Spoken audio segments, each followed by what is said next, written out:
Hare Krishna. So here's a question on, did Lord Ramchandra eat meat, especially during his Vanvas when he was in the forest? So this question comes up particularly nowadays when there's so many websites claiming to show the original verses of Ramayan, and they give a word-to-word translation where they show such words like Bubukshita, he ate, Hatyam, he killed, and Medhyam, meat, they say. So they give all this translation and storyline, and many people quoted it. So then question comes, was this true? From all mundane logic, it seems right. If a person goes into the jungle, what would he eat? Isn't it? He would kill some animals. Lord Rama was a Kshatriya. Why did he carry weapons with him then? So we will try to discuss and understand this. So firstly, let's take the first point of the Shastras. So if one reads the actual Valmiki Ramayana Shastras, the shlokas are there, but it has been misinterpreted. We have to remember Sanskrit is a very versatile, very dynamic language. One word can mean many things. So if the continuation from that verse, other things are also mentioned like Kandamula, and this is what Lord Ramchandra ate. Bubukshita, he ate, but Hatya may not mean kill, right? And Medhyam may not just mean meat. Medhyam can mean pulp, as in the pulp of fruits. So these are the kind of misinterpretations that has happened because Sanskrit is a dynamic language. That is the first point. Second point on the logic that Lord Ramchandra is a Kshatriya and he took his arrows and entered into the forest. So what did he do? Obviously he killed. This is not true because as we have explained in an earlier audio, Kshatriyas, they hunt not just to kill the animal but for also practice. And it's not that after killing they would not need to eat, because this is a tamagun. Kshatriyas are, they also practice spiritual life. So they are in sattvagun mixed with rajagun, but not definitely not tamagun.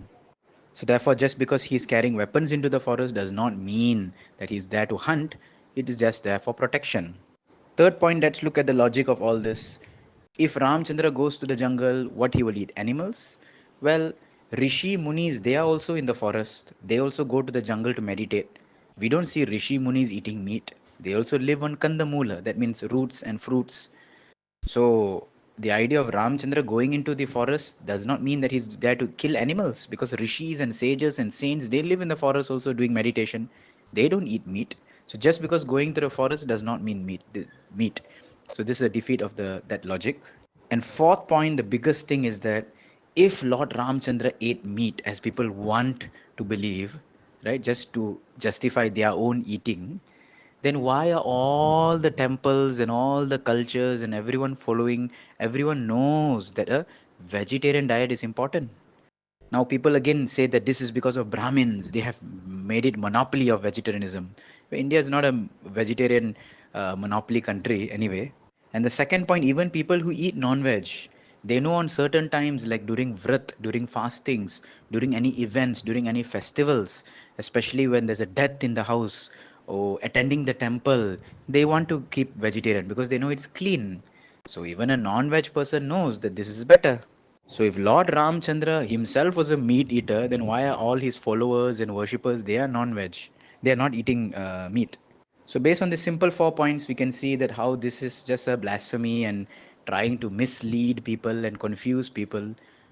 That therefore understanding Shastra's true sampradaya, being connected to actual authorities, great devotees of like Lord Ram, great devotees of Lord Ram, then we can understand the right conclusions. We see all great saints, like in Maharashtra, we have Ram Das Swami, who was a very great devotee of Lord Ram, Tulsi Das in the North India. So they were all vegetarian, following sattvic diet, worshipping the Lord. Now, if their Lord and Master himself was a meat eater, then why don't they just follow suit? Because it's not the truth. Hare Krishna.